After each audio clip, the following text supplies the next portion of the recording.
welcome. We had your partner in crime, Dr. Brian Lenskis, on the other day, and I know you guys are setting up shop together here down in San Diego. So I think, I mean, maybe correct me if I'm wrong. Why don't you do me a No, favor? that's If you right. don't mind, because I haven't got a chance to talk to you before, but can you give us a little quick background on who you are and where you come from and all that stuff, and then we can kind of get into a conversation. Sure. So again, I'm Kristin Baier. I actually just moved to San Diego from Chicago last week. So I'm new here. I have a background in family medicine, board certified family medicine, and recently obtained a second board certification in obesity medicine, and plan to kind of take my career in that direction through more diet and lifestyle changes versus medications and surgeries if avoidable. So kind of my personal background, if you want me to dive into that, I was vegan for about 5 years when I was first diagnosed with lupus, which is an autoimmune disease for those who don't know. So I was kind of desperate to try to find a cure outside of being on prednisone and Plaquenil for the rest of my life. So I thought I would go vegan, and that just led to more problems: anxiety, depression, B12 deficiency, gastritis. And at that point I was developing daily migraines as well. So clearly that did not work for me. And I found the work of Rob Wolf and kind of transitioned to a paleo diet after that, and started to get better, but not completely resolved of my symptoms. And at that point, my migraines were just debilitating. I was blacking out and had horrible nausea, vomiting, and this was almost a daily occurrence. So I picked up a book called The Migraine Miracle by Dr. Josh Turknett, who's a neurologist, and he recommended the keto diet. And that was really the first time I had ever heard of it. So did a lot of research and then tried it. And within a couple of weeks, my migraines were gone. And within a couple of months, I realized my lupus symptoms were getting a lot better as well. And I hadn't been on prednisone for a while. And I think the next step of that progression was, well, let's see if Carnivore can help me more. And it was really through social media, through Instagram and Twitter, and hearing other people's success stories from a carnivore diet for their autoimmune disease, where it's like, wow, there's got to be something to this. I need to try it. So like kind of a quick synopsis of the past 10 years. Yeah, it's interesting. So, and I certainly, it's exciting to see more physicians, kind of taking up this lifestyle thing, because I mean, I'm sure you're aware, we just have this massive chronic disease thing, and I don't think what we're doing has been working that well. So, I guess there'll be a lot of questions with this. With obesity medicine, it seems like a lot of people are adding that to the list of qualifications there. So how did the move from Chicago to San Diego go? What do you think of San Diego so far?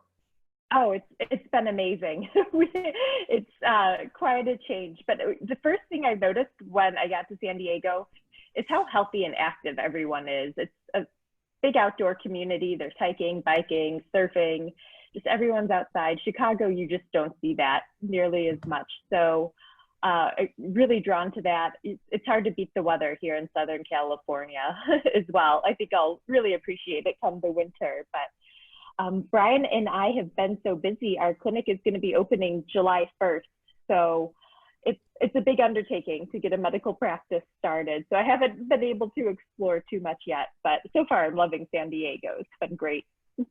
I'm sure you guys are going to be wonderfully successful, and we fully support what you're doing here. That's great. So let me ask you, so how long have you tried this carnivore diet? I mean, all the people in this group here are people that are at least doing it or have tried it, or mostly that. What's been your sort of experience with that so far? Right. So I think I kind of have gone on and off of it for the past year, and I gave it a try. I think it was last May.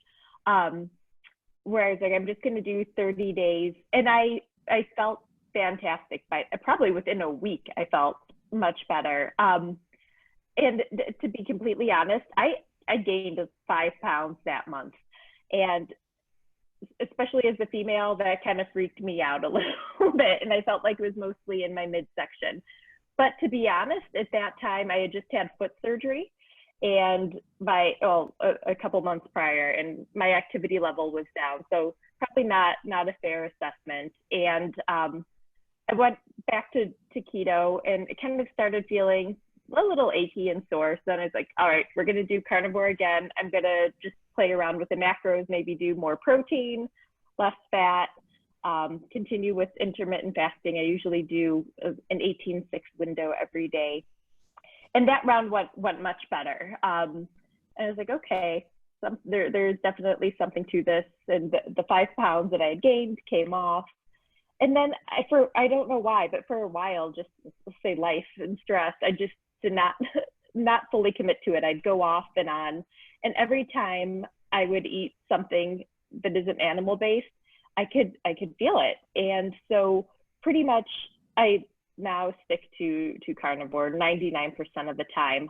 I find my biggest challenge is when I go out to eat. And for example, Brian and I went to dinner with his wife in Little Italy the other day. And I thought, oh, great, they have ribeye. This won't be a problem. The ribeye comes out and it's coated in breadcrumbs. And they're like, oh, we fry it with olive oil and breadcrumbs. And it's like, but you know, for the most part outside, if I can control it, I'm definitely carnivore the whole time now. And it's not a challenge. I feel better doing it. And I really do not go out to eat that often at all anymore, which helps. What's it done to your autoimmune issues? I mean, have you noticed an improvement since you went keto and carnivore with that? I mean, objectively, can you talk about that? Yeah. So prior to going keto, I was on prednisone. It felt like every other month, which is a steroid, and it's a horrible medication for anyone who's been on it. But I haven't been on prednisone now in almost, I think it's probably been 3 years, which is when I started keto. And then but every once in a while I'd get Celebrex, which is an anti-inflammatory drug. And I was still taking Plaquenil every day. But since being mostly carnivore, I haven't needed Celebrex or any NSAIDs. And I've been weaning off of Plaquenil. I'm down to about half the dose that I was, and my symptoms are better than ever. I don't have the joint pain, I don't have the muscle pain, and the biggest change is the fatigue. When you have the energy to get through the day and still work out, that's a huge success in itself. And I think that's what carnivore has provided for me. Being on the Plaquenil, do you feel like you're resistant to coronavirus? Guys, It's who don't so know that's funny. yeah. I was like, wow, I didn't time that right. I should have stuck with the Plaquenil until this coronavirus has passed. But I don't know. I mean, maybe it gives me a little protection. I think the jury's still kind of out. But yeah, let's just say I didn't get rid of my old prescriptions there. I held on to it. That's interesting. So I'm just kind of wondering, you know, that you've had an experience. You know, there's a lot of us have had this personal experience, and we talk about, well, there's, I find it's refreshing that there's people that have an open enough mind to look at others' experience as a physician. Because that's how medicine was originally evolved, by observing patients and seeing what worked and what didn't, and now we've kind of sort of changed that, and we've kind of largely gone to industry funded studies, which unfortunately have a lot of conflict of interest, I think, and some of these other treatments that don't tend to make a lot of money tend to get just sort of disregarded or sort of pushed back against. Are you getting any, I mean, obviously you're joining Brian, so Brian's not going to have any problem with this, but were you seeing any people in previous practice that were kind of skeptical or even outright adversarial to what you were doing, or did you even share it with anybody? You know what? I'd say patients were much more open than my colleagues were. In particular, there is one patient who kind of stands out in my mind that really made me realize I need to get out of this system and probably branch out on my own. And it was an oncology patient who I was seeing, and I knew her oncologist. He was fine. And she had asked me what she could do as far as nutrition goes. She had met with the hospital dietitian, who basically just told her to eat a lot of fish and vegetables during her chemo treatments, and make sure you eat enough, and oatmeal for breakfast and everything. And I just couldn't not say anything. So I didn't even mention the words keto. I basically told her if I were in her position, I would get rid of sugar. I would get rid of processed foods. I would get rid of vegetable oils, kind of touched on fasting, especially around chemo. Well, she went back to her oncologist and reported what I had told her, and not in a bad way. She just wanted to get his opinion. And the next thing I know, I'm getting pages and calls from this oncologist just berating me for telling his patient not to eat sugar and how dangerous that was. And I went to the medical board at the hospital, and they basically told me to stop giving advice, dietary advice to oncology patients. And I thought, well, I have to get out of here. And then, of course, other doctors were very, very resistant to it, and just, you know, they want to say follow the food pyramid and the standard American diet, just reduce calories, and you know that does not work for most people. So patients were a lot more receptive than other doctors. Yeah, it can be frustrating when you do stuff that actually works, or it can work for a lot of people, and you're discouraged from doing that for sure. So let me ask you, so you said you had to get out of there. What is the practice are you hoping to do with Brian? I know we had Brian there talking about it, but for the people that aren't familiar, what's going to happen with the new practice? Right, so it's a direct primary care and membership-based model. For those who aren't familiar with direct primary care, it kind of takes the insurance out for a monthly membership fee, which is between $100 and $150 a month, depending on age. You have unlimited access to your physician through text, phone call, email, unlimited appointments as you need them. There's no copays, and we don't bill insurance, so you don't have to worry about that. There's no surprise bills that will be mailed out a week later. And we have discounted rates at local labs and imaging centers. So, you know, we really try to take care of the patient and really foster that patient-physician relationship. And it allows us to have an hour to spend with patients. We don't have a hospital administrator telling us we have to see a patient every 15 minutes and meet a quota. So it gives us time to discuss nutrition and lifestyle. But what's really cool about our practice, which is called Low Carb MD San Diego, is that we're going to have an entirely separate metabolic health plan that's 4 months in duration, and it's going to focus exclusively on diet, lifestyle, and weight loss. And what we actually just decided this past weekend, after getting so many emails, is we're going to do a third program, which we're going to call Metabolic Health Maintenance. And that's going to be $100 a month. That gives you an hour appointment, unlimited text and emails. And that's going to be for people who have already achieved their weight loss goals or their metabolic health, or who do like a carnivore diet and just want a little extra physician guidance. If their primary doctor isn't on board with it, you know, even things like ordering an insulin level, there's a huge amount of resistance against that with direct primary doctors. So we thought, we'll have this third program to not replace direct primary care, but to assist people in the low carb, keto, carnivore community who just want a little extra guidance from a physician. And we're really excited about that as well. Well, I'm excited for you guys. It sounds great. And I know some of the people in this community that we have, and we've got several thousand that are looking for, you know, physician support, because many of them are not supported by their physicians, you know, depending on where they're at. And we kind of have lists of physicians that likely would be supportive of that. But are you guys going to be open to seeing people remotely? Is that going to be part of the practice as well, or no? Yeah, so right now I have my license in Illinois and California. Brian just has California. So we are set up to have a virtual platform where patients do not need to physically come in and see us. But at this point, we're just taking patients in the states we have our medical license in. But we can take patients from Northern California, Illinois. They don't have to physically be able to come into our office. And we're hoping to expand that. Some of the state medical licensing requirements have been relaxed during the coronavirus, and we're working on getting additional licenses in different states. So yes, we are all set up to do virtual visits, and I think patients are really going to like that option.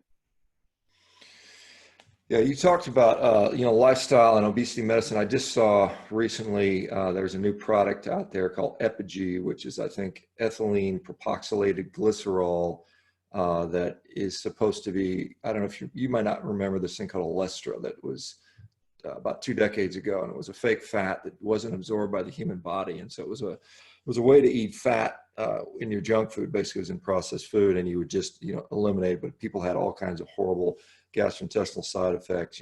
They were just I'm sure. they were just basically crapping their pants. I mean, and so Yeah. this one is apparently they take canola oil and then they rearrange it. They basically take already processed canola oil and they rearrange it around, and now it becomes solid at room temperature. Its melting point is 102 degrees, so it apparently stays solid, and they may not have as much side effects, and so they're going to utilize that as a way so you can continue to eat your junk food and maybe not absorb some of the fat calories. And so Wow. I see people out there celebrating that, people that are food addicts that want to just sit there and eat ice cream all day. I don't know. Do you think the food industry is making it harder for us to solve obesity and solve health? What are your thoughts on that? Without a doubt, 100%. And there's no money in eating real food, right? There's no incentive to have studies done that focus on real food. There's no money for pharmaceutical companies to make if everyone's getting healthy and eliminating processed food. And I think that's a big downfall. And they're giving the general public a sense of false security that you can be healthy and you can lose weight if you keep eating our junk, and we're just going to modify it, and we'll give you some medications on top of that, and we're going to tell you grains are healthy and you can eat anything in moderation. I think they are making the problem significantly worse, and it's going to take a large change in policy, and people in this movement really need to advocate for change and speak up, and which is getting harder too with all the censoring going on. So it's a definite uphill battle for us. Yeah, I mean, I wonder if, given recent events, if we just have to get out there and start, protesting processed food Yeah. companies and the pharmaceutical companies, and, start, Yeah. start, start, start getting out there and, really, really making a stand. Most of us don't want to, I mean, most of us wouldn't consider ourselves activists and don't see that, doing some of that Yeah. stuff, but it seems like that's what it takes to make significant change. Cause I find it like the FDA just greenlighting this stuff without thought. I don't know if you're aware that cotton is now approved for human consumption. They've GMO'd cotton Oh, to not express a substance called gossypol, and so they can, which is toxic to humans. So they made it so where cotton doesn't express that, or certain parts of the cotton plant don't express that, and so now they can feed it to us, and so we'll see actually cotton for human consumption. So very, unbelievable. very exciting. And to think that that might not have any effect on, what does our gut microbiome respond to with that stuff? Yeah. What happens with our gut permeability? What are the long-term consequences? They do some short-term testing and say, well, no one died, no acute illness, and therefore we're Right. good to go. See you in No 20. one died right now. Let's see what happens in 20 to 30 years. Right, exactly, and it's frustrating and it's sort of scary. But so let me ask you about so your practice before. You mentioned the 15-minute thing, and I certainly had much, and sometimes for me it was 4 minutes, literally. I mean, I'd be triple Yeah. booked into a 15-minute appointment, and with uh, the documentation requirements and the billing requirements and the administrative requirements, it's just the healthcare system is not set up to serve the patient anymore. I mean, it really isn't. No. Can you talk a little bit about what some of the struggles that you felt were problematic and led you to go to this DPC model? Yeah, so I think you hit it there. You have hospital administrators, and there's an interesting graph where it shows the timeline of increasing hospital administrators and this whole bloated level of middle management, people that have no clinical experience, telling doctors how to practice, telling them how many patients they have to see a day, and really trying to standardize medicine. And you can't do that. Everyone has their individual needs and concerns, and medicine really needs to be tailored to the individual, and that's fostered through getting to spend time with a patient, getting to know them, especially in primary care, what their concerns are. And you are basically a slave to what the hospital tells you you have to do. You have to see a patient every 15 minutes. You have to offer this and that. All of your patients with an LDL over 130 have to be on a statin, or we're going to get dinged. You know, it's ridiculous. And even if you talk to the patients, for example, give them the risk versus benefit of statins, and they decide they don't want to go on it, great. I completely understand that. And I would still get financially punished for not putting them on a certain medication. And there's guidelines like that with diabetes, with hypertension. And it's just, it was ridiculous. Basically, they're telling you how to practice. They don't care about individual patient needs. They want to accommodate the standard of care guidelines, which are based on lots of faulty data that's usually backed by pharmaceutical companies. And like you said, it doesn't benefit the patient at all. Doctors are getting burnt out and working 12-hour days, and you just can't provide good medicine like that when you're rushing through it. And unfortunately, by the end of the day, you start seeing patients as like, oh, one more person I have to get through. And that's horrible. Then when you're at that point, you know you need to change.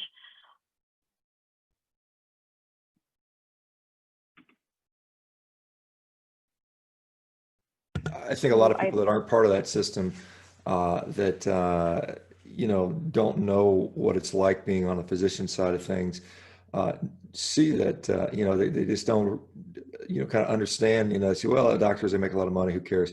But I mean, it really is important to sort of take back the system. I didn't realize, I mean, talk a little bit more about the financial disincentive you have for not prescribing statins. What is, or the, you know, what is going on there? Because I've seen when I was doing it, I would get a red flag on my computer software. It says, hey, this patient has a lab value of whatever. Our recommendations are you know, you put them on a statin or whatever. And I was, as an orthopedic surgeon, I was like, I don't do that stuff. That's not part of my practice. But I got it flagged anyway. And, you know, and my thought back then was, well, that's the primary care physician's deal. I'm not going to start somebody on whatever drugs. It's not something I manage. But I didn't realize that they have now actually physically tied a reduction in pay to that. Now I thought it was just a suggestion. So can you Oh, yes. on that pay decrease for not prescribing statins? So in the age of electronic medical records, they basically can track everything you do based on the diagnostic codes and what you prescribe. Everything is tracked these days. So we have these metrics that I think are largely put out by Medicare, Medicaid, insurance companies. And at the end of the quarter, they'll go through and map out the percentage of your patients with hypercholesterol who are not on statins, your asthma patients who do not have monthly visits for the given level, your diabetics that aren't on ACE inhibitors. And if you aren't at like 90% and above, you don't get your bonus money. And they've really cut back on salaries, and they make it sound enticing because, oh, you can get this much in bonus, you just have to meet these measurements. And if you don't, I mean, that's a big hit to your pay cut. So one upside of electronic medical records is cross communication. I can see what other specialists are writing and notes and everything. The downside is they track everything and they expect you to adhere to their standard of care model, and there can be no deviation from that. That is truly indeed frightening. I mean, you know, you might as well just have a robot do the, and I think there is some thought to having AI replace some physicians. So, I mean, eventually you know, you'll have you know, a computerized screening, and then probably computerized handing you drugs out. So, I mean, it is. I'm sure it wouldn't surprise me. Yeah, the mainstream medical system is undergoing a major transformation. A lot of physicians are being replaced by nurse practitioners and physician assistants. A lot of the autonomy of medicine is being taken away. I want to make it clear, doctors are not happy about this either. It's not benefiting patients or doctors. And I think the way forward is there's going to be a resurgence in things like private practices that are going to go out of the mainstream upstream system and stop using insurance. And it's going to be an interesting shift, but I can't see things continuing how they are. Patients are not going to stand for it. Yeah, it sounds like if you can take some nurse pracs and some PAs and, just kind of train them to just follow the guidelines and maybe have, one doctor overseeing 10 or 20 of them, it's much cheaper for the hospital. They can just, Yeah. it's just a cheaper way to get the drugs to the people. And I mean, it's just, it literally is just terrifying to see how that system is playing out before our very eyes. And, it's at least some amount of, and I think a lot of physicians feel trapped. And, at this point, they're just kind of like, well, if I leave this, what else am I going to do? Hopefully, like I said, my hope is that enough patients will use this alternative model, that will be frustrated with just going to the doctor and getting another pill or their prescriptions changed around and not really actually feeling any better or doing any better. And then I don't know do you feel that there will be some sort of policy backlash against an exodus of physicians going to DPC or private practice or practicing outside the guidelines? Oh, yes, I do think there will be. And I think in California, it's even there's legislation kind of headed in that direction. That's kind of the word on the street in the DPC community. Insurance companies are pissed about it. They're going to be losing money. And I'm sure there is going to be some backlash, but we'll have to kind of fight that battle as it comes. What was interesting, just in my personal experience, trying to figure out my insurance situation when I moved out here. And to be clear, direct primary care does not replace insurance completely. We still recommend like a catastrophic plan for unexpected surgeries, accidents, and things that may happen. But even like the catastrophic coverage plans, they're very limited. They're based on age, and the cost is going up and up. And I think it is probably to discourage people from getting just catastrophic coverage. They want to keep you on like your silver and gold plans and see their doctors who are going to do medicine the way they dictate. And I think there's going to be a lot of resistance to it, but we're going to keep fighting. Yeah, we're going to certainly support that. What has been, since, were you able to do some? I know you got, one of the reasons you left your other practices because it was becoming oppressive to do this sort of stuff, but were you able to have some success with patients on changing lifestyle? I did. And kind of off the record, I was super careful and I did most of it on my own accord. I was like, I'm on Instagram. You can get some information here. Here are the sources I recommend. And I was honest, I was very, very careful what I documented to not get punished. But patients were immensely grateful. And we did have some great success stories. And not just with patients, with staff. I have a nurse who lost about 60 pounds. And one of our medical assistants, I started talking to her husband, who was battling obesity his entire life. And he was on like about 100 units of insulin a day. Within a week, we got him off of all of his insulin, which was amazing. So I did have some success, but I really did not get to practice as much as I want because I was scared. I was scared to lose my job. I was scared of getting sued. And we had success, but it was kind of under the radar. Yeah, I know when I was seeing patients, when I was documenting, I would document like, I counseled patient on, diet and lifestyle, and that was it. I didn't get into detail. I didn't say it was low carb or keto or any of that stuff because I was, at that time there was a guy named, and I'm sure you're familiar with Tim Noakes. He was going through this thing about 5 years ago when I was doing this stuff, and I was reading that and going, wow, maybe I shouldn't say I put this patient on a ketogenic diet. And so I just kind of left it at that. But, even in my practice, as an orthopedic surgeon, they want you to do procedures. They want you to, crank a bunch of cases through the hospital. And I did that for many, many years, honestly trying to do the best I could and believing that I was helping as many people as I could. But then when I started to see better success with the lifestyle stuff that was not something the administration really cared about, because they just looked at the bottom line, money. I mean, and even though It's all about money. I was even at a nonprofit hospital, and it was still about money. Yeah. It's just insane. I mean, that's what it ends up being. And it's very, it's just frustrating. It really, really is. It is. What is what is a sort of the things that you find best responsive to diet when it comes to medical type situations? Diabetes, without a doubt, especially with the low carb, ketogenic, carnivore world. Diabetes type 2 diabetes improves rapidly. And with that, when you decrease insulin resistance and bring the insulin levels down, blood pressure also drops pretty quickly. These patients that were having resistant hypertension on 4 medications, a couple weeks of a ketogenic diet, they're off of their blood pressure medications too.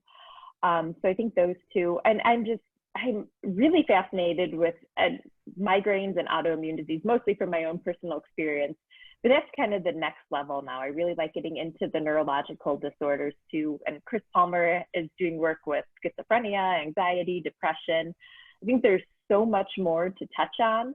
But as far as metabolic health, really it's diabetes type 2 that really jumps out at me, that is completely reversible with diet.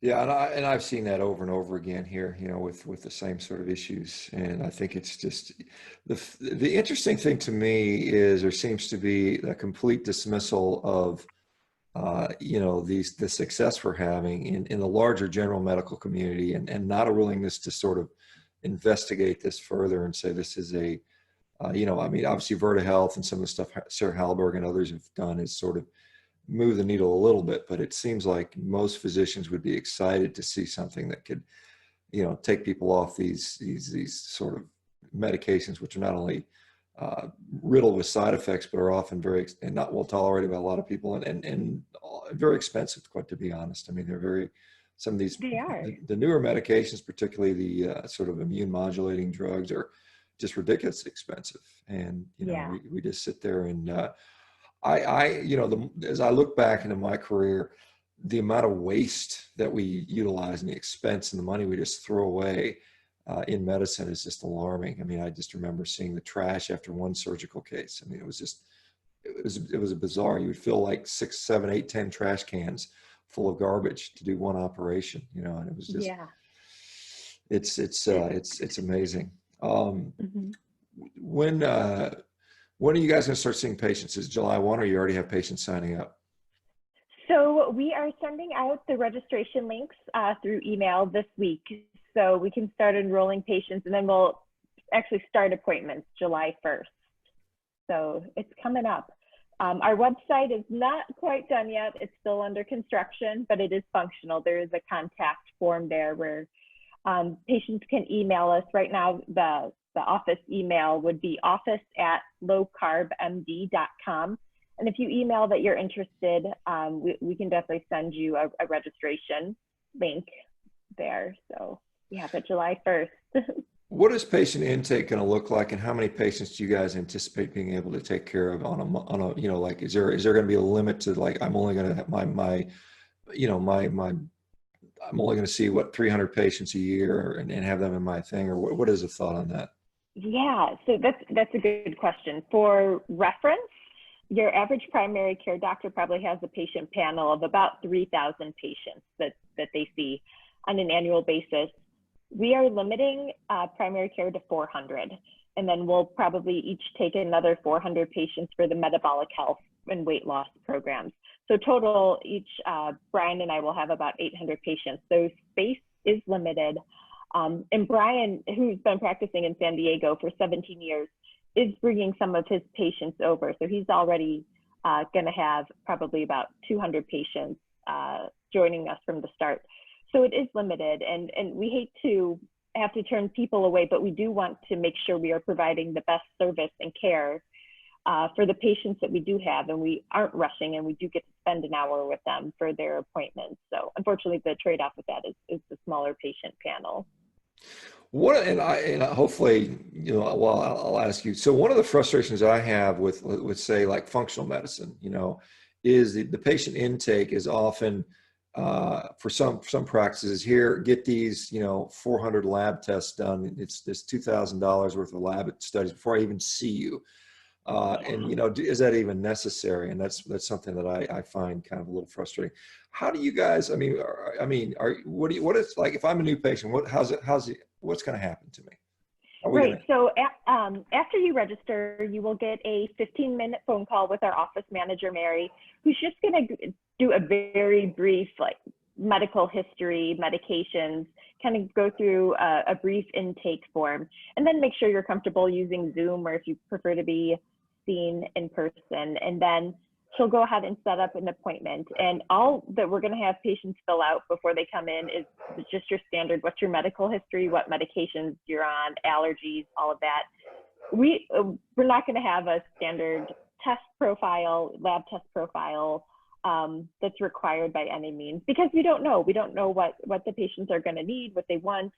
And again, we want to really tailor it to the individual and not waste money or time by ordering unnecessary tests. So it's going to be determined during their initial consult appointment, and then we'll just go from there. So there isn't going to be a standard. The intake process is pretty painless. Yeah, good for you. I mean, like I said, that's one of the things that was frustrating, because I was looking around functional medicine practitioners here, and it was like, literally you were forking over hundreds and hundreds of dollars in labs, and before they even laid eyes on you. And I said, what happened to examining and taking a history? Yeah, right. Yeah. If I have a 26-year-old marathoner, I'm probably not going to get a hemoglobin A1C on him at this point, and CAC score. So yeah, we'll deal with the situation as it comes and treat patients as individuals, not part of a system. So you guys have a brick and mortar building now, if I'm not mistaken. I think Brian mentioned that you guys are going to be building in a place. Yeah. Are you guys at some point looking to, I mean, obviously I know this is putting things way before it can happen, but are you guys looking to expand and take in partners and that sort of stuff down the road? Is that something you think you guys will do? Definitely, and we have talked about it. We're hoping we're successful enough where we can expand. So our brick and mortar locations in East San Diego in Santee. It's actually on the campus of San Diego Christian College. We're not affiliated with them. It just happened to be an available space for us. But I'm hoping within the next year or two, we're going to have a second location more downtown San Diego or along the coast, and maybe start working our way up the state of California. And with that, take on additional physicians, maybe some mid-levels, and really try to grow this community. And Dr. Tro, who I'm sure you're familiar with, him and his staff have been doing a very similar model in New York for a few years. So they've been instrumental in helping us get started with our electronic platforms and remote monitoring. Like, we're going to have scales and blood pressure cuffs and glucose monitors that sync to our electronic medical records, so we can watch, see what's happening with patients when they're at home without having to actually have them come in. But we're really trying to push this forward and show that it can be profitable and that it can work, and hopefully encourage other providers, specifically primary care providers, to really take that jump and join us in the DPC world and this individualized care model. But I think we have to prove that it works, and there is profit to be made. Right now we're being out of a hospital system, like, we have no guaranteed income, and still paying off student loans. Like, it's scary and it's a big risk, but I'm encouraged by the support that we've had, and the patient outreach has been phenomenal. So I think it will be successful and we will be growing. What is, because we pointed, there's a lot of frustrations, but what things can you avoid with this model? Like some of the administrative stuff that you had to deal with before, and insurance-based stuff and coding-based stuff. I mean, are you still got to use ICD-10? Do you still have to, do you still have to get authorizations for certain procedures? I mean, what are the advantages for physicians that might be considering this?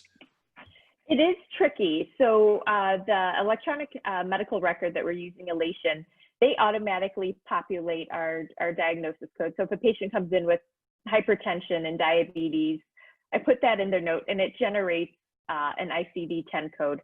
Now, some patients might still use their insurance for labs, and that's where we need to still have our coding. So if a patient orders a lab, or we order a lab for a patient, they want to use their insurance, then we need the codes. But it is generated through the electronic medical record. But like I said, we're going to have, we do have contracts with LabCorp and Quest to provide discounted lab rates for our patients who want to pay out of pocket. I mean, it's up to like 70% discount. So really, really cheap labs, like CBCs for like $2 or $3. So there is some coding and insurance work that still goes on, but our front office right now is one person, our office manager. We don't have a staff going through billing. We don't have a staff going through, the claims department and everything. So it really has cut back on our need to have a front and back office staff. And I'm sure there'll be some surprises as we go along, but for the most part, it really just cuts back on the time we spend billing. When insurance companies come back saying they reject coverage because you didn't include this in your note or that in your note, there will be none of that, which will be a huge time saver. Yeah, that is a frustrating part, trying to deal with an insurance company, get something approved. You spend time on hold and going back and forth, and you've got patients waiting for you and that sort of stuff. So let me ask you, just from your personal sort of satisfaction with changing this, does it make a difference to your outlook and your because we go into medicine and where there's financial remuneration, and there's other things that make you go into medicine. Has it changed your outlook on medicine? Absolutely. You know what you miss in traditional practice is seeing patients have success, right? It's not fun. You don't feel good when you're putting a diabetic on more insulin every time you see them, or adding another medication for their blood pressure, or watching their autoimmune disease get worse, or these migraine medications not working. It is incredibly rewarding to see patients have success, to wean off of medications, to lose weight that they haven't been able to for 30 years. And that kind of replaces the financial aspect. I mean, we'll see how profitable we can be, but for Brian and I, it's really about practicing medicine the way we intended to when we went to medical school, and helping patients and helping people, and not just succumbing to the pharmaceutical industry. So I think on a personal level, it's extremely rewarding to practice medicine this way. So let me ask you, because you said diabetes seems to be the #1 issue. How do we, I mean, what's the overall sort of clinical, or what's the overall sort of pattern that you utilize to sort of fix and reverse somebody's diabetes? We have several, in this group that are sort of working their way down and coming off meds. But how do you manage that? From just a whole picture package.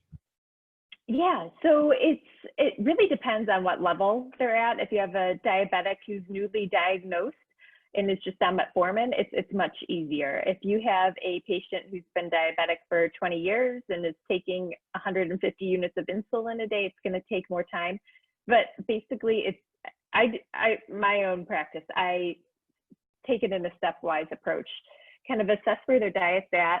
First thing, before even addressing carbs, it's eliminate processed food, eliminate your desserts, anything that comes in a package, all of that. And then we slowly start cutting back on sugar, processed food, breads, pasta, rice, grains. And it takes a while. Now, sometimes patients want to jump all in, and we'll go low carb right away. I feel a little bit better doing that with someone who doesn't have as severe diabetes.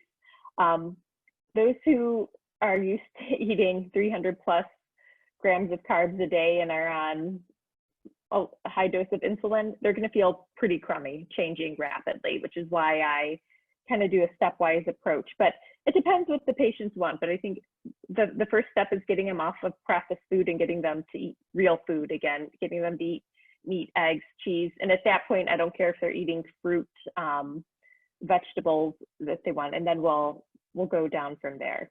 So it depends on the patient. Now, if someone just is newly diagnosed on metformin, for them, I'll do real foods and we'll cut the carbs right away. Outside of diet, are there any other things you guys sort of intervene with? Yeah, well, we definitely want to focus on all the pillars: stress, sleep, and exercise. I think are major ones, and that looks different for the patients. You could have someone who's an athlete, a marathon runner, a professional weightlifter who's already been working out, and you can have someone who's been sedentary for the last 50 years of their life. So it depends on the patient. Sometimes I start them with walking for 5 minutes a day. Others, I keep on their 2-hour-a-day regimen. So we do like to address all of it. And I think stress is also underappreciated with patients, and women going through menopause. That's also a big consideration with hormonal changes. How much of an impact do you find that the relative things you manage have on things like hemoglobin or A1C, or particularly for glucose levels? I mean, does exercise have the same effect as diet, as sleep? Are there ways to prioritize that? Yeah, I think diet definitely has the biggest effect on glucose, hemoglobin, A1C. Exercise, it just enhances it. Working those muscles gives glucose a place to go. So if you exercise, it's going to give you a better result. As far as weight loss, diabetes control, generally with blood pressures while reducing your insulin resistance. So I think it all has a cumulative effect there too. What about, we see people that, there's this concept of adaptive glucose sparing or physiological insulin resistance that often occurs with people that have been on, low carb diets for a while. What are your thoughts on that? Because some people that do this long term, and one of the, it's kind of interesting, the plant-based community is kind of redefining diabetes as glucose tolerance, and it doesn't matter that you have low hemoglobin A1C or you don't have glycemic variability, but if you can't handle a 100-gram slug of glucose at one time, you are therefore somehow sick. How do we distinguish who's right or who's wrong on that one? Yeah, and I think the key is to watch it over time, right? When you adapt to carnivore or a ketogenic diet, it takes your body, it can take 3 months to adapt to using ketones efficiently. And I think it's the same thing when you go back to eating carbs. There's going to be a slight adaptive phase. It's physiological, it's not pathological. It will reverse within a couple weeks. I think it's ridiculous. I'm not concerned about it at all. If I have, and sometimes you do see that, a patient who's been keto and then they go on vacation, they shoot up, and a week later they're fine again. So I'm not worried.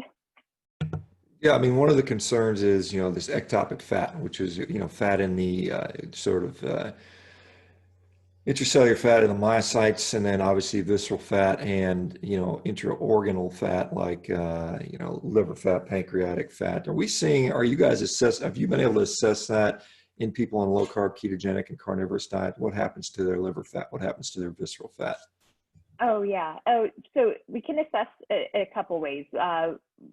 Liver fat is very easy to visualize with ultrasound, but DEXA scans are being used more and more frequently to really assess the distribution of fat and the visceral fat around the organs.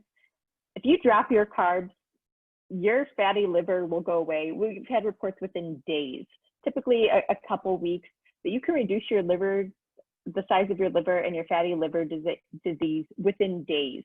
It's dramatic. And you notice one of the first places people lose weight with a low carb diet is in their belly, their visceral fat, their organ fat. So for me, that's, even if the pounds don't drop on the scale, they are still reducing the more dangerous fat, which is fantastic. And I try to remind patients that there are many non-scale victories, and that's one of them. You're reducing the fat around your organs.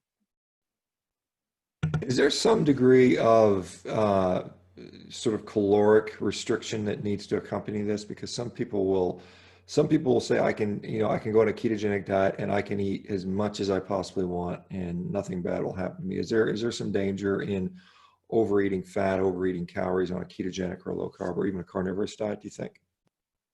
I do, and I think it depends on the patient too. If one thing that bothers me is all the keto treats out there and processed food. You could be keto and still eat junk all day.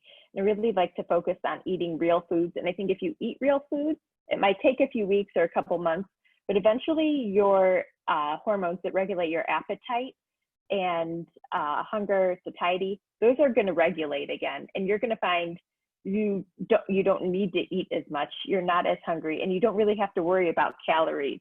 But if you continue to eat processed food and you're eating as much as you want, I've seen people gain weight on keto. So I do think it's a slippery slope. I don't think the calories in, calories out is a good method, but I don't think we can completely disregard calories. And in the beginning, I tell people, eat as much as you want until you're satiated, but it has to be real food. It has to be steak, eggs, cheese, meat, chicken. I don't care if they're eating vegetables at the start, but when you start putting butter and oil on everything and eating your keto cookies and handfuls of macadamia nuts multiple times a day, you can gain weight. Yeah, I was just made aware, what I talked about, that sort of canola oil, this esterified propoxylated glycerol product is now in a keto ice cream product. It's called Nick's ice cream or something like that. So they've started doing that. So I guess it's keto because it's high fat, but because you don't absorb the fat, I don't know. I don't know how keto it is. You don't absorb the fat. It's an interesting thing. It kind of reminds me of Ali, or the lipase inhibitor medication, where it prevents absorption of fat, but then people are having fecal incontinence all day long. It sounds pretty awful. Yeah, they're claiming it doesn't because it's solid at body temperature, and so I guess instead you'll just have candle wax. It's a consistency of soft candle wax, and so your bowel movements will be candle wax now, and so I don't know. Oh, lovely. I don't know what that impact will be on the gut health. Interesting. I guess we'll find out in about 5 years on people as they do that. Is Brian holding up pretty well? Or is he doing okay with getting ready to launch here? Yeah. He just had his last day. He's been working in a private practice here in San Diego for 17 years. He just had his last day Thursday. So he's super excited, and there's so much potential. We really want to establish the community here in San Diego, low carb keto community, carnivore as well. And we have so many ideas of where we want to take this. It's stressful, don't get me wrong. We're both freaking out a little bit, like, what are we doing? But no, we're so excited, and the support we've had and volunteers has been tremendous. One of the things that obviously sort of allopathic medicine and osteopathic medicine to some degree has sort of a pharmaceutical sponsorship, literally. I mean, as you probably are aware, and they've changed the rules a little bit to put back on this, but it's still pretty ubiquitous as, you have the drug reps coming in and providing lunches and, wining and dining physicians and just really supporting the practices. We were literally like, we should almost wear like sponsorship packages on our white coats. But yeah. I just wonder if, what you guys are doing, or lifestyle, if you can reach out to producers of food that make actual real food and have a relationship and say, look, we want to put you on this diet and lifestyle, and these are producers that are, supportive of that. And, maybe you're able to negotiate volume discounts. And I know there are meat companies, and we have them here on MeatRx, that have been generous enough to grant us at least some discounts on their products. And so I just wonder if, it's sponsored by, if people would wonder about that relationship, I think it would be great to, you could prescribe a diet, and here's where you get it, and we can help you get a discount rather than just discount labs. There's discount food. Here's discount real food. That's a great idea. So I think that's something that I'd love to see more and more physicians or healthcare providers or people like us continue to foster those relationships, not only because it's mutually beneficial, it helps those guys that are actually producing the food, whereas we've got the major food companies that are producing the fake food, the products, the supplemented, you know, things that, or stuff we can't absorb. Here's a bunch of food you can't absorb. So you lose weight. There's no nutrition in it, by the way. You're not going to get any nutrition, but at least you won't gain weight. And is that you know, is that good or bad? I don't know. I wonder if that's something you guys could do eventually. And I certainly. Yeah, I think so. I would love to do that. I'd love to find like the local farms out here too, and butchers. And I think Chomps offers kind of a discounted rate for bulk orders that we could hopefully sell in the office. And I think, yeah, I think that's a perfect idea. That would be wonderful if we could get discounts for patients. Yeah, I think you could find, you know, like I said, I have a good relationship with a lot of the sort of the cattle producing industry. And I think a lot of them would probably, and some of the larger, more successful independent ones would be probably willing to, you know, grant discounts to your patient population. If we could see, you know, I mean, like I said, you can imagine, you know, prescribing food as medicine, as, you know, as, well, I guess, I don't know. I don't know, who was it that supposedly said, you know, was it Mark Twain that said in the future doctors will prescribe food or something like that instead of medicine. But yeah, I think it was Mark Twain. yeah, so maybe that will we'll see some truth to that. If you can write a prescription, take, you know, two steaks, 2 ribeyes, or something like that. Yeah. Anyway, well, is there anything else you want to chat about or discuss? I just kind of want to give you the opportunity to say anything you want to sort of mention. No, so I guess the only other point I wanted to touch on, like when I was studying for the obesity medicine boards, it was really eye-opening to see, even as an emerging specialty in medicine, how much they are ignoring diet and lifestyle. They say, oh, calories in, calories out. Here are all of our medications to fight obesity.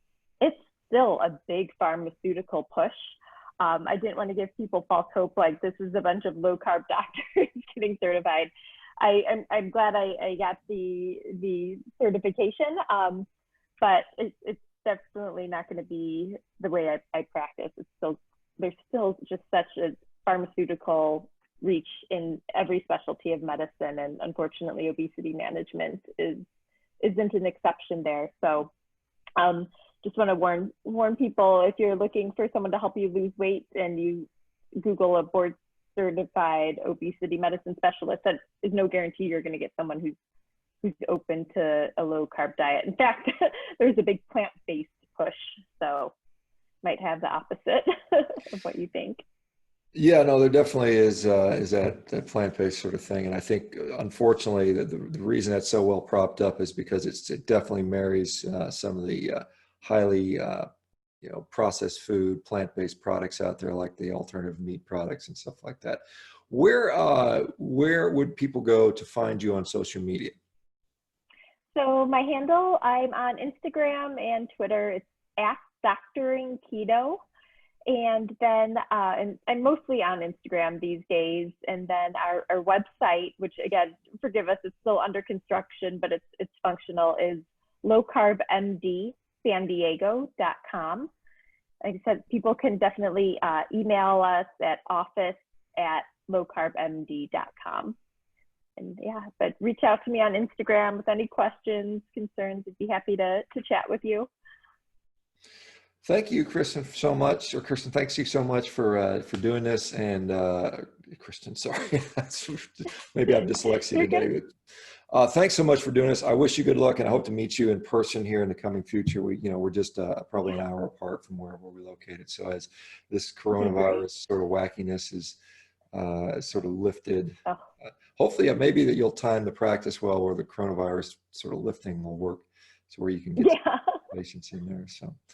All right, guys. Well, everybody have a great Sunday. Thanks for showing up. We'll be back tomorrow. And, you know, like I said, Kristin, if you have any patients you think need carnivore coaching, we've got a bunch of them here that are absolutely well-trained and very, very effective at keeping people on. Because I think one of the things with, you know, having people to stick to a program is having support. And so that's one of the things we found, that, you know, getting regular support is very helpful. So. Yeah, we'll definitely be sending patients your way. Thank you. Appreciate it. And likewise, we'll if we got any California ones, and let us know when your licenses expand to other states, because I know there's somebody in here asking, come to Colorado, come to, a bunch of other Okay, states. So we'll let people know about that we too. sure will. All right, guys, I'm going to end this. Thanks, everybody. Have a great day, and we'll see some of you guys Monday. Take care. Bye-bye, guys. See ya.